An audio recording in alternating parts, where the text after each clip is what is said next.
एक समय ऐसा भी था जब इंसान सिर्फ एक जानवर थे। न कोई भाषा थी, न समाज और ना ही कोई पहचान थी। बस अपने अस्तित्व के लिए लड़ता हुआ एक शिकार करता जीव। न उसे कल की चिंता थी, न भविष्य का कोई सपना। हर दिन एक जंग थी, भूख, डर और मौत से।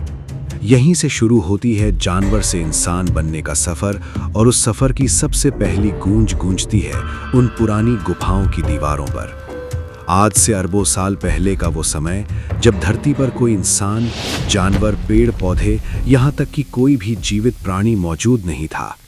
सिर्फ एक उबलता हुआ आग का गोला जो सूरज से भी ज्यादा खतरनाक लग रहा था।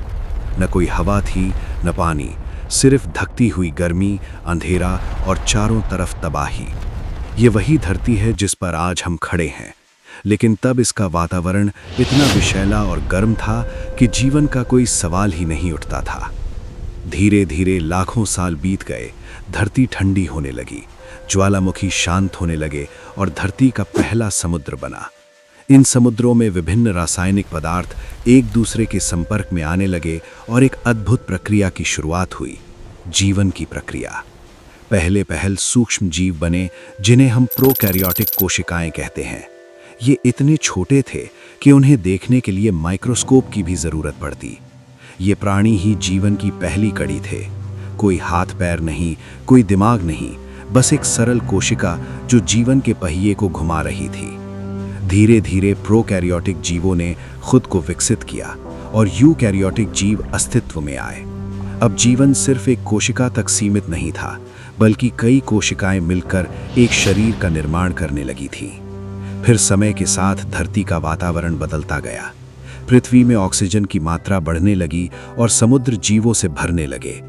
फिर आया एक ऐसा समय जिसने जीवन की दिशा ही बदल दी। इस दौरान हजारों नई प्रजातियां एक साथ विकसित हुईं। जटिल जीव जैसे मछलियां, कीड़े, जेलीफिश और कई अनोखे समुद्री जीवों का आगमन हुआ। रीढ़ वाले जीव पहली बार दिखने लगे। जीवन तेजी से विकसित होने लगा और फिर कुछ जीव पानी से बाहर निकलकर धरती पर भी अपने पैर जमाने लगे। कुछ मछलियां विकसित होकर उभयचर यानी एम्फिबियंस बन गईं, जिन्हें पहले पानी और फिर धीरे धीरे जमीन पर रहने की ताकत मिली। फिर आए सरीसृप यानी रेप्टाइल्स। ये वो जीव थे जिन्होंने धरती पर राज करने की शुरुआत की। इन सभी के बीच धीरे धीरे विकसित हुआ एक ऐसा समूह जिसने आगे चलकर पृथ्वी के सबसे बड़े साम्राज्य को जन्म दिया, डायनासोर। धरती का सबसे दिलचस्प दौर, जब डायनासोर पूरी पृथ्वी पर राज करते थे, जो लगभग 23 करोड़ साल पहले शुरू हुआ था। डायनासोरों की दुनिया सिर्फ एक जैसे विशाल जीवों की नहीं थी, बल्कि ये एक पूरी जैव विविधता से भरी दुनिया थी, जिसमें हर प्रकार का डायनासोर अपनी एक अलग पहचान और भूमिका निभाता था। कुछ डायनासोर शुद्ध रूप से शाकाहारी थे, जैसे ब्रैकियोसॉरस, जो अपनी लंबी गर्दन से आसमान छूते पेड़ों की ऊंचाई तक पहुंच जाते और वहां के पत्तों को आराम से चबाते थे। इनके विशाल शरीर और शांत स्वभाव के बावजूद इनके चारों ओर हमेशा सतर्कता बनी रहती थी, क्योंकि शिकारी हर कोने में छिपे होते थे। वहीं ट्राइसेराटॉप्स जैसे डायनासोर अपने बड़े और मजबूत सींगों के साथ नजर आते थे, शांत स्वभाव वाले मगर जरूरत पड़ने पर अपने दुश्मनों से टकरा जाने वाले योद्धा। दूसरी ओर मांसाहारी डायनासोरों की दुनिया कहीं ज्यादा खौफनाक थी।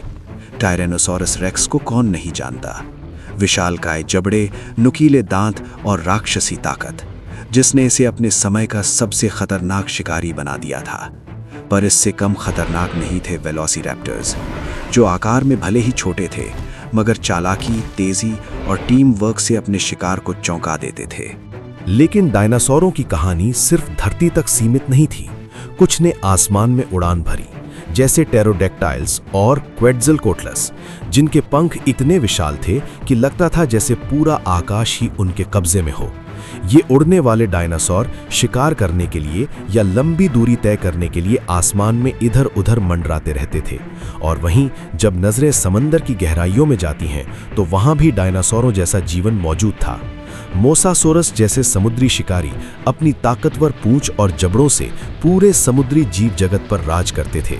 जबकि प्लीजियोसोरस अपनी लंबी गर्दन और तेज तैराकी के साथ गहराइयों में शिकार की तलाश में निकलते थे।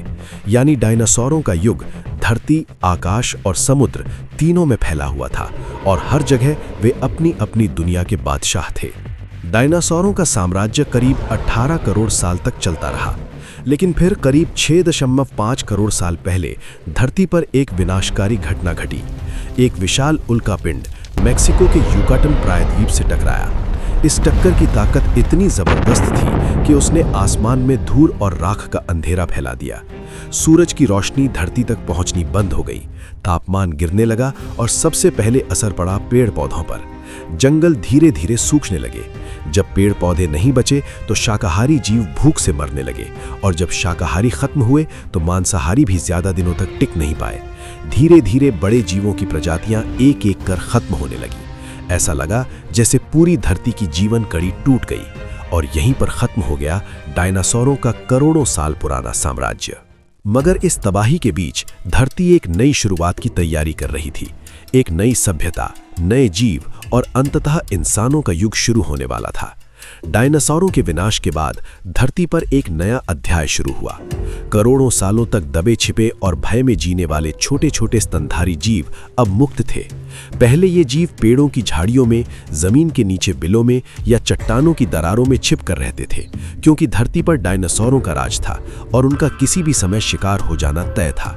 मगर अब वो डर मिट चुका था।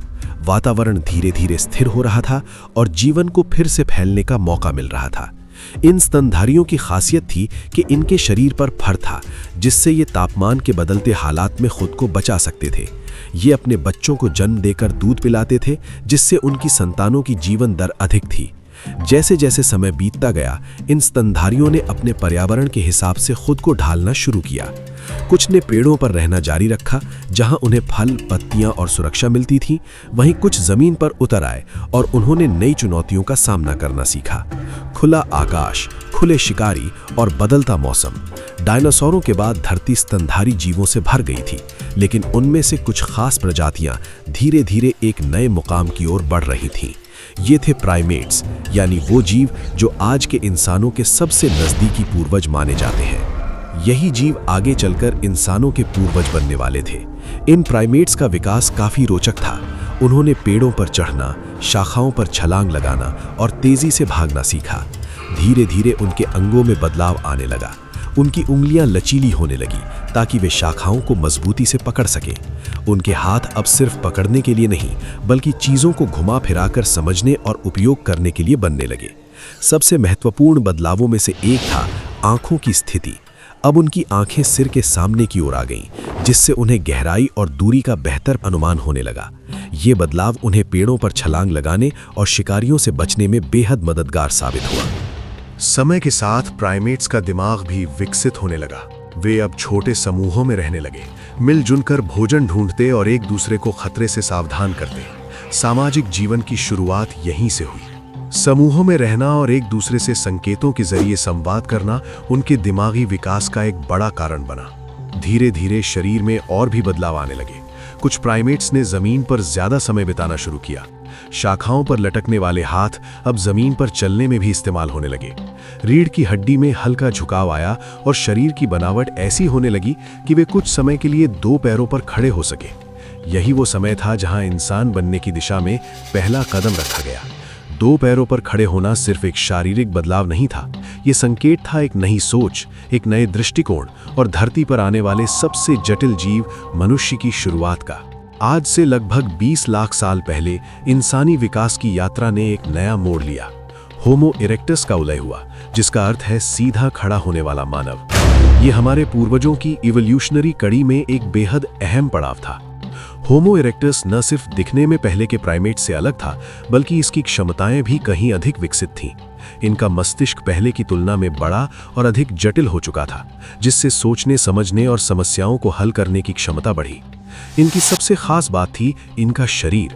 ये पूरी तरह दो पैरों पर सीधा चल सकते थे, जिससे इन्हें लंबी दूरी तय करने में आसानी होती थी।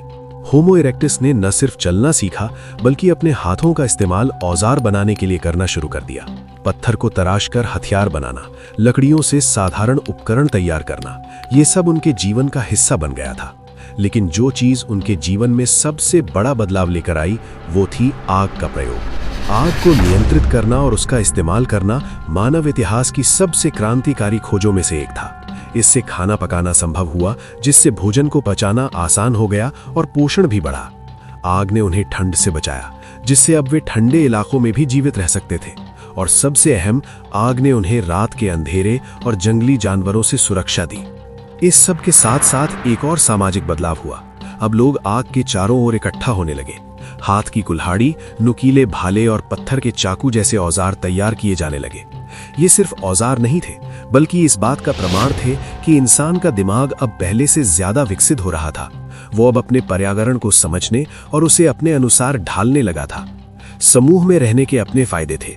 भोजन मिल बांट कर खाया जाता, बच्चों की देखभाल पूरी टीम मिलकर करती और बीमार या बूढ़े सदस्यों की जिम्मेदारी भी सब मिलकर उठाते।